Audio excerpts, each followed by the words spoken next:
سلام و عرض ادب و احترام. میلاد رضایی هستم و به کانال ایران شهر خورشید خوش اومدید.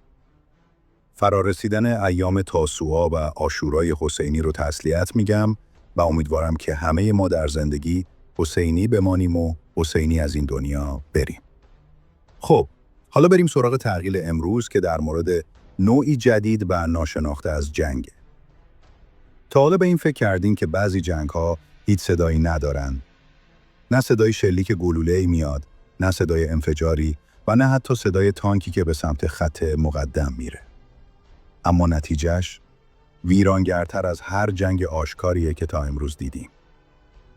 بیایید با هم نگاهی بندازیم به یکی از خطرناکترین و پنهانترین نبردهایی که امروز همین حالا در جریانه. نبردی که با آتش شروع میشه اما با فروپاشی اجتماعی و مهاجرت اجباری ادامه پیدا میکنه. اما قضیه چیه؟ گفته میشه سازمان تروریستی PKK قراره در هفته‌های آینده دوباره نمایشی از خلع سلاح اجرا کنه.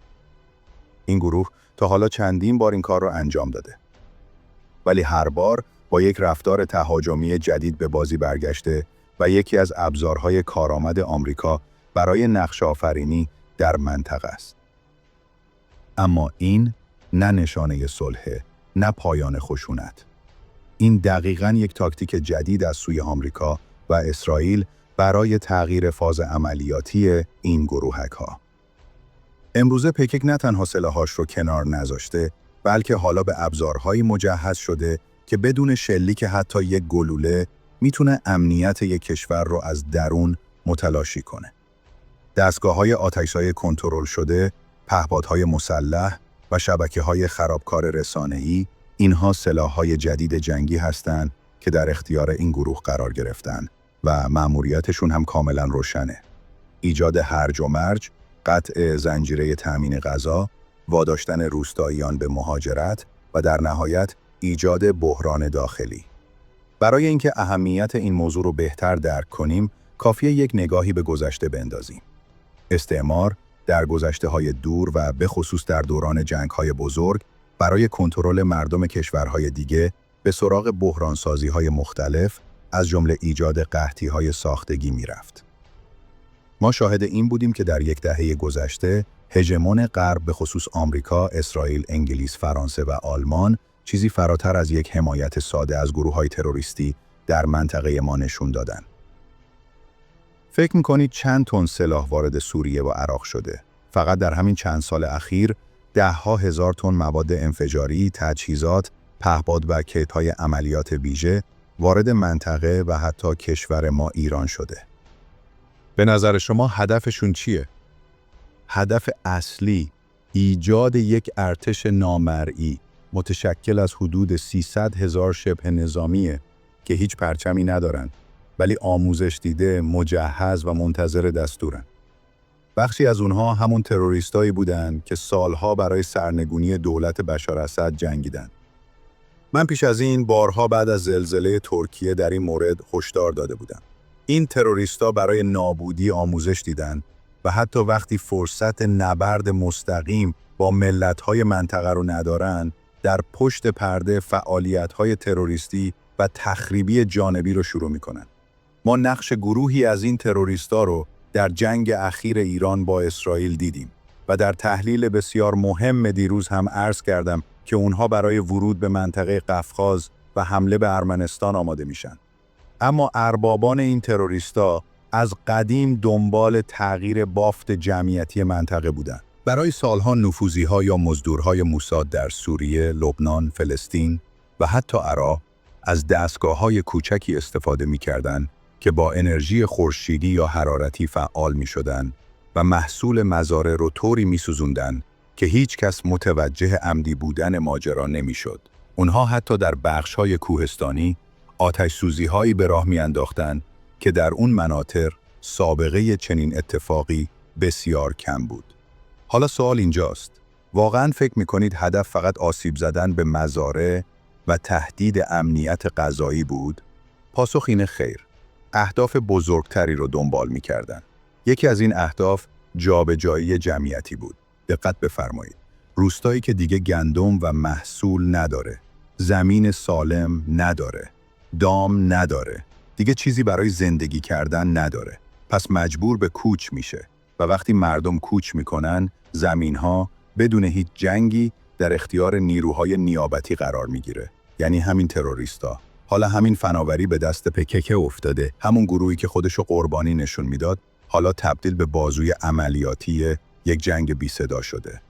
اینجا داستان خیلی پیچیده تر میشه، چون با یک ترکیب استراتژیک جنگی روبرو هستیم. 3 عنصر کلیدی این جنگ خاموش. 1.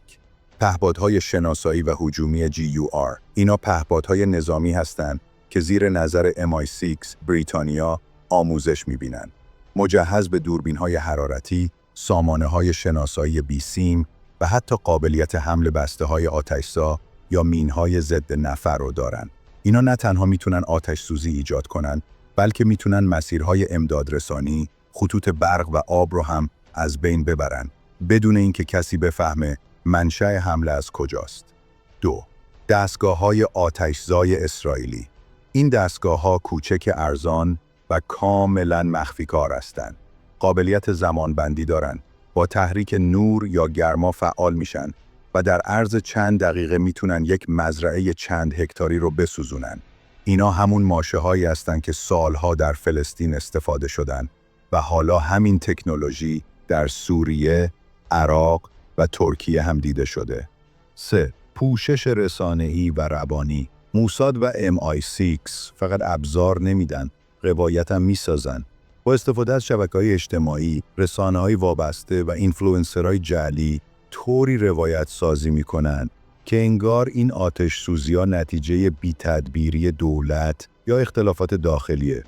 یادتون میاد چند سال پیش تصویری منتشر شد که چند پیرمرد جمع شده بودند و یه پسر جوان بنری دستشو گرفته بود که روش نوشته بود بدون موشک میشه زنده موند، اما بدون بلوط نمیشه. هدفشون چیه؟ تبدیل کردن دولت‌ها به دشمن داخلی مردم. اینطوری مردم به جای اتحاد شروع به سرزنش حاکمیت میکنن و این یعنی پیروزی کامل در جنگ بدون شلیک حتی یک گلوله. در این بین امروز این آتش‌سوزی‌ها با تمرکز بالایی در مناطق نیمه غربی ترکیه و بخش‌هایی از استان لاذقیه در سوریه در جریانه. و در همین مناطق شاهدیم که مردم عادی به جای اینکه دشمن اصلی، یعنی همون سازوکار اطلاعاتی و نظامی موساد و غرب رو بشناسن، دارن به سمت درگیری با همسایه‌ها یا مهاجران سوق داده میشن تا یک تنش جدید در این مناطق به راه بیفته. یکی نیست به مردم ترکیه بگه چرا باید مهاجران بیان و آتش سوزی ایجاد کنن. و حتی اگه اتباع خارجی دستگیر شدن، چرا به عوامل پشت پرده رجوع نمی‌کنن که این افراد از کجا و توسط چه کسی برای این کار اجیر شدن. متاسفانه در دورانی هستیم که هر روز روایت‌هایی در رسانه‌ها پخش میشه که ایران، سوریه یا عراق رو تهدید جلوه میده. در حالی که پشت صحنه شبکه‌ای از جنگ سایبری، آتش افروزی و تروریسم هوشمند در حال طراحی آینده منطقه به خصوص ایران هست. به زودی ممکنه شاهد وقوع این آتش‌سوزی‌ها در داخل ایران هم باشیم.